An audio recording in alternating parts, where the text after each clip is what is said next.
So we're going to use two different models. So first thing that we notice, if we look at both objects, my scale is off. So if we were to UV this, it's going to give us some errors on the UVs because the scale will be off. So first thing, let's select everything, object, and then apply and all transforms. So that should put everything to 0 and then 111. We're going to go into UV editing and we're going to select both of them. Okay. And then edit mode and then A. And we can see our maps here. So I already UV this, so I'm just going to go to U and then unwrap. And it seems okay to me. I won't be using the bottom because no one's going to see it. Just delete this. Delete this one because no one's going to see it. Same. And faces here, right? Okay. That's a bit better. Next thing that we need to make sure is that let's put our vertical and horizontal things in the right place. So we know this is horizontal, or this vertical here. So let's make our life easier. Also this. Just rotate it. This one, rotate it. And I think that's it. Yep. We're gonna select everything here. And let's apply the textile density. Okay, so let's go to 2048 and then apply. And it's done a pretty good job. Everything looks the same size and we can move on. So I'm gonna select A to select everything here. I'm gonna go into UV, pack islands.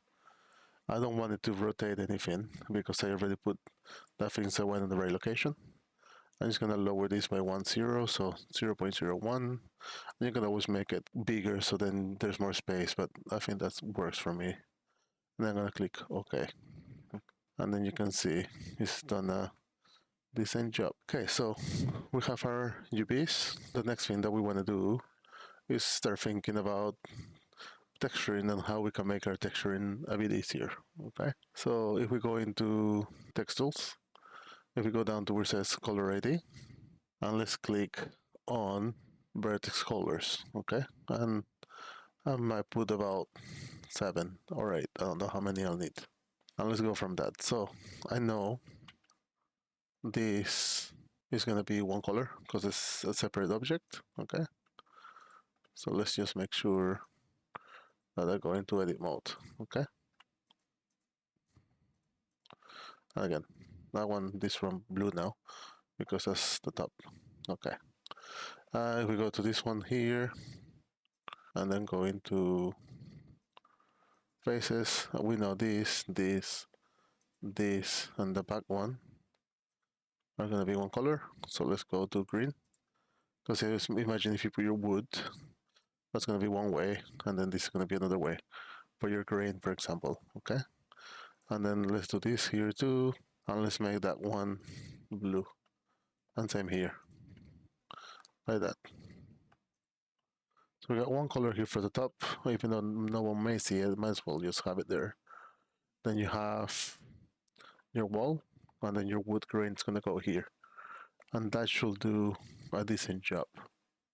Okay.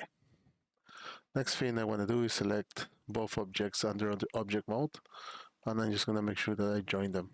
So having that now, we should be able to see all of our UVs and nothing changed really.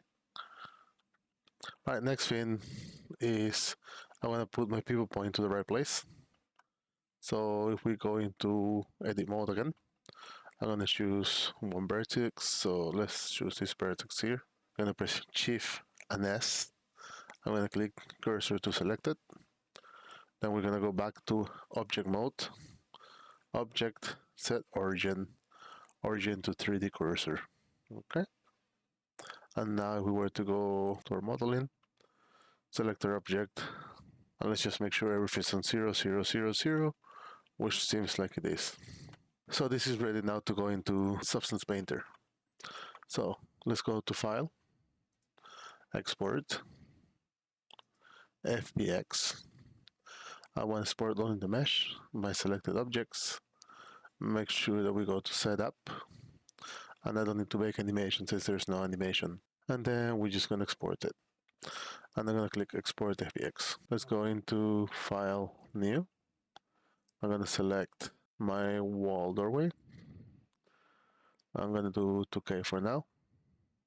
Turn this off, so import cameras, auto wrap, since we don't need it in there. PBR, metallic roughness and alpha is fine. Let's click on the OK. So it's going to bring my object now. Now in here, first thing I like to do is go into my baking and set my baking modes on. So one thing that's important is change material color to a Vertex color, so it remembers all the colors that we just did. And I like to increase my ambient occlusion a tiny bit. And I like to ignore back facing. And then click bake selected. And you can see in a minute it's on all of the textures that we wanted. We're gonna go back to editing, and then I like to create a fill layer. And I like to apply only the color to this fill layer. And I like to apply my ambient occlusion. So you can see all the shadow information in there. I like to change this to multiply and lower it to about 50 or 60 depending on what you need. Okay, so I have some wood texture here, so let's go with a wood plate for now. Okay, as you can see, it's applied to everything, and also this is going the wrong way. So, but this is right. So let's go into mask, add mask with color selection. Let's pick a color and then just say I want the green one, so we know that's right. Okay, let's apply it again. Same thing. I'm going to change this to rotation 90 degrees, so then we can get this nice effect here. Again, mask with selection color, and then I wanted to do this. Now we have a nice looking wood texture on my frame. All right, next is a wall, and this should be quite simple. I'm going to import it. So File, Import Resources, and it's going to import all of them. If it's undefined and you cannot find it, you can always tell it what it is. So I'm just giving it a second to load. So this one will be a base material, and that's fine, everything else. I wanted to import it to the library assets. So once it's loaded, they're going to be here. So all I want is my satin paint. Again, it's applied to everything. I'm only going to do is mask it, color, big color, red. And I'll apply it again just for the top. And again, same thing.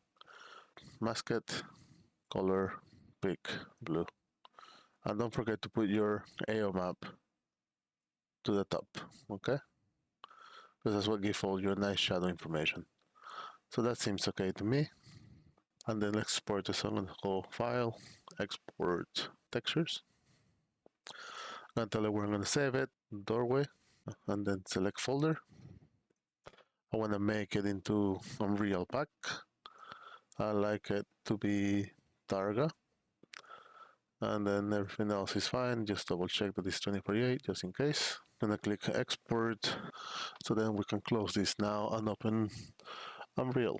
Okay, so once Unreal's loaded, let's import your assets, okay? So first thing we want to import, it's your FBX. So let's just find my SPX, wall doorway, and just bring it in. In here, I don't want it to create any materials, and I don't want it to import textures, so I'm gonna do that myself. And everything else seems fine, and then click import. So I have my doorway. If I can bring it out, you can see nicely in the right place. Just make sure that everything is on 0, 0, 0, okay?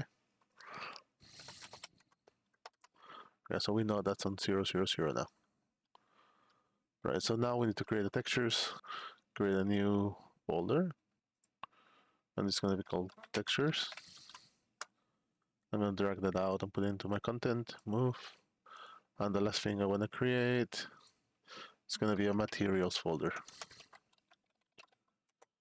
Okay, so first thing we're gonna do is import the textures. You got your color, normal map, occlusion, roughness, metallic, okay? We need to go into this texture here, and all we're gonna do is turn sRGB. So once you've done that, save it, and let's go back into materials, and let's create a new one. M_, wall underscore doorway, and then I'm gonna open it. And here you have your base color, metallic, roughness, and then normal, and I'm in occlusion. Okay. So let's control spacebar. We're gonna go into textures, select them all, and then apply them. At the moment, we're only going to do a simple texture. Later on, we will be doing more complex textures. Okay, so connect it to your base color, connect it to your normal, and if we don't remember, you can always look at this. It says occlusion, roughness, metallic. So then we know occlusion, roughness, and then metallic. And in here, you can see you have cylinder, sphere, plane, cube, or you can select your own model. And then I click on this little brick and it will bring your model. Okay.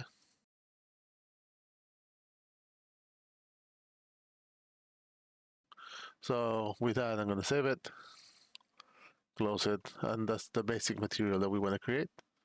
We're going to go where it says material under your model, and then just click on underscore, and then wall doorway, and click OK. And then save it. So now we have a texture on our wall doorway. And as you can see here, automatically applies it, and it looks okay to work with, okay? So if you press Alt on your keyboard, you can duplicate it. And at the moment we're using this to snap it. Or you could do the following. If you go a bit closer so I can see the vertex, if you press the V in your keyboard, when you're moving it, you can snap it to a certain vertex, no matter where it is. And as you can see, it's applied it nicely. So now I have two doorways. And that's it. Thank you.